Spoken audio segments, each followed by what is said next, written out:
In 2005, Christopher Nolan's Batman Begins marked a change in how the titular superhero was portrayed on screen.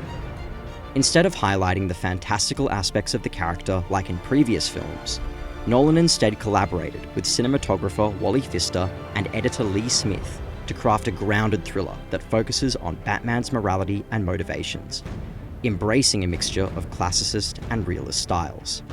In this way, Batman Begins is inspired by film noir and neo-noir, with its mise-en-scène, cinematography, and structural editing drawing from the genre's conventions.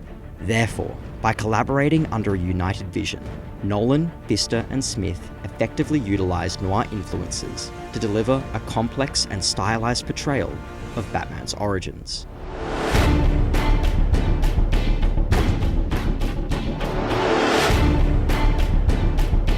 First appearing in the 1940s, film noir emerged in a post-war period of disillusionment and reflection.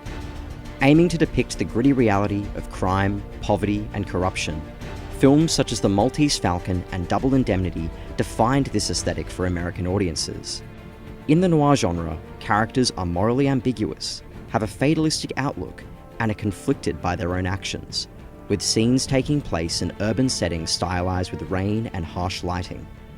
Neo-noir inherits many of these characteristics, yet also makes use of colour and contemporary settings to convey the inner turmoil of its characters. In several ways, Batman Begins embodies this stylistic approach, translating its superhero source material into the crime drama the genre is known for. Firstly, symbolism in the mise-en-scène is utilised by Nolan to illustrate Bruce Wayne's struggles with anger and fear. This characterization of Wayne intentionally draws upon the flawed protagonists commonly found in noir, with Nolan collaborating with Wally Pfister to visualize this inner conflict. In many scenes, the protagonist is lit harshly through chiaroscuro to cast deep shadows across his face, externalizing his inner darkness, as he consistently fights the urge to murder his parents' killer. In contrast, Pfister softens the lighting by the end of the film to illuminate Wayne's entire face, as he realizes that I was a coward with a gun. Justice is about more than revenge. Highlighting that his internal moral conflict has been resolved. Additionally, Nolan and Pfister collaborated to highlight Wayne's journey to overcome his fears, a character element also appropriated from noir. This is achieved through Nolan's symbolic use of bats, combined with Pfister's stylized cinematography. Initially, Wayne is framed from a high angle to make him look smaller and demonstrate his weakness when surrounded by bats.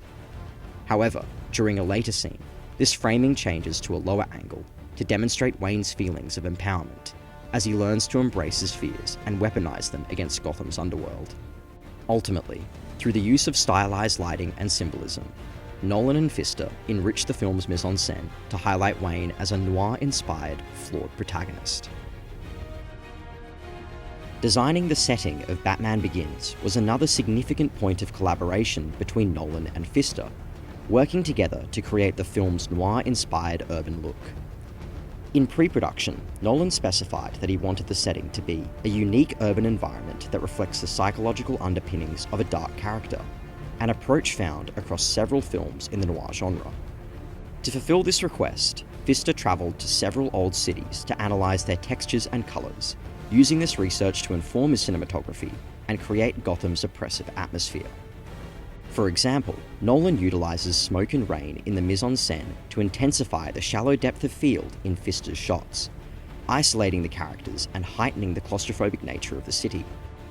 However, contrast is also created by pairing these scenes with aerial establishing shots, highlighting Gotham's sprawling scale and dwarfing the subjects.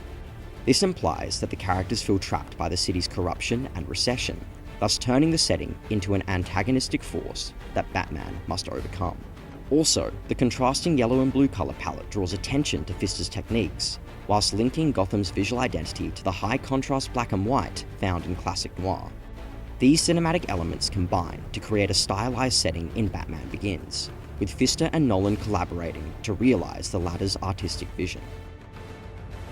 The editing in Batman Begins incorporates noir-style flashbacks into the film to explore Wayne's troubled past, achieved through collaboration between Smith and Nolan. In a recent interview, Smith explained that he enjoys sharing ideas with the director, writers, and even the cinematographer to inform his editing approach, utilising this style of collaboration when working with Nolan. The pair often work together to bring clarity to Nolan's complicated plots, allowing audiences to more easily engage with his films.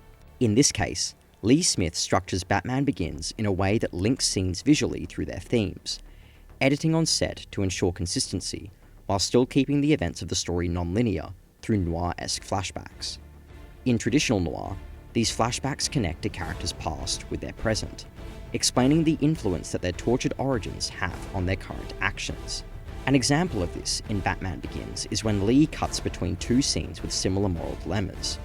In the past, Wayne chooses to spare an innocent man, which is then mirrored in the present when he spares his parents' killer, thus showing that his past has come to define his future. Therefore, Batman Begins' noir-inspired structure is the result of collaboration between its editor and director, with Lee maintaining meaning between non-linear scenes to assist the audience in understanding Bruce Wayne's character development.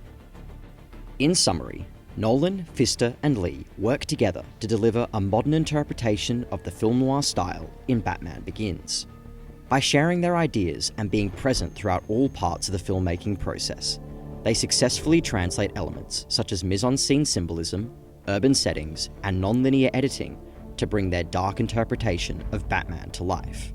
Through its noir-inspired stylistic choices, the film highlights that no one is beyond redemption, with Wayne realizing that it's not who I am underneath, but what I do that defines me. Bruce?